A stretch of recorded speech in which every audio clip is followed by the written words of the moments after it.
കുറച്ച് വർഷം മുമ്പുള്ള കാര്യമാണ്. അതിപ്പോ ചോദിക്കുന്നത് ശരിയാണോ എന്ന് എനിക്ക് അറിയത്തില്ല. എങ്കിൽ പോലും ഇന്ന് 2 ന്യൂസുകൾ ഞാൻ കണ്ടു. അതിൽ ഒന്ന് ഇതാണ്: നമ്മുടെ സർക്കാരിന്റെ പുതിയ ബ്രാൻഡി വരുന്നു. അതിന് പേര് നിർദ്ദേശിക്കുന്ന ആളുകൾക്ക് 10,000 രൂപ, ഏറ്റവും നല്ല പേരിന് 10,000 രൂപ സമ്മാനമായിട്ട് നൽകുന്നു.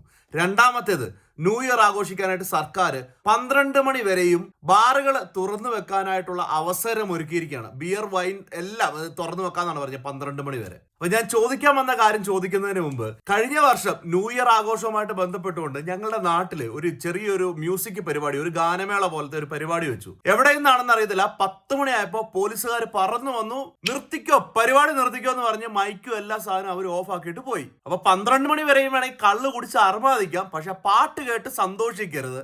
അതാണ് ഒന്നാമത്തെ കാര്യം. അപ്പൊ അങ്ങനെയുള്ള കാര്യങ്ങളും കൂടെ ഒന്ന് ശ്രദ്ധിക്കണം എന്റെ പൊന്നു മുഖ്യമന്ത്രി. വെള്ളമടിക്കാത്ത ആളുകൾ ഇങ്ങനെയുള്ള ചില സന്തോഷങ്ങളിലൊക്കെ പങ്കെടുക്കണമെന്നൊക്കെ ഉണ്ട്. ന്യൂ ഇയർ രാത്രി അല്ലേ, അപ്പൊ അവർക്കും കൂടെ ഒരു അവസരം കൊടുക്കണം. വെള്ളം അടിക്കുന്നവരുടെ കാര്യം മാത്രം നോക്കിയാൽ പോരാ. പിന്നെ ആദ്യം പറഞ്ഞ ഒരു പഴയ കാര്യം ഉണ്ടല്ലോ, ഞാൻ ഒന്നുകൂടെ ഒന്ന് ഓർമ്മിപ്പിക്കുകയാണ്. ഈ ഒരു അവസരത്തിൽ ഇത് ഓർമ്മിപ്പിക്കുന്നത് കൊണ്ട് വലിയ കാര്യമില്ല എന്നറിയാം, എങ്കിലും ഒന്ന് കണ്ടോ. കേരളത്തെ മദ്യവിമുക്തമാക്കാൻ പ്രതിജ്ഞാബദ്ധരാണ് LDF മുന്നണി. കൂടാതെ മദ്യവരെ ബോധവൽക്കരിക്കാൻ സമഗ്രമായ പദ്ധതികളുമുണ്ട്.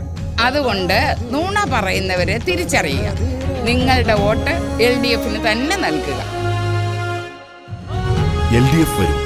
എല്ലാം ഞങ്ങൾക്കറിയാം, കൈയിട്ട് വാരാനും ദൂർത്തടിക്കാനും ഒക്കെയുള്ള ഏറ്റവും ആദ്യത്തെ മാർഗം അല്ലെങ്കിൽ ഏറ്റവും വലിയ വരുമാനം എന്ന് പറയുന്നത് മദ്യമാണെന്ന് അറിയാം. ഏതോ ഒരു സിനിമയ്ക്കകത്ത് ആസിഫ് അലി പറയുന്നുണ്ട്, നീ മോഷ്ടിച്ചു, പക്ഷെ മോഷ്ടിക്കുന്നില്ല എന്ന് പറഞ്ഞുകൊണ്ട് മോഷ്ടിക്കരുത്.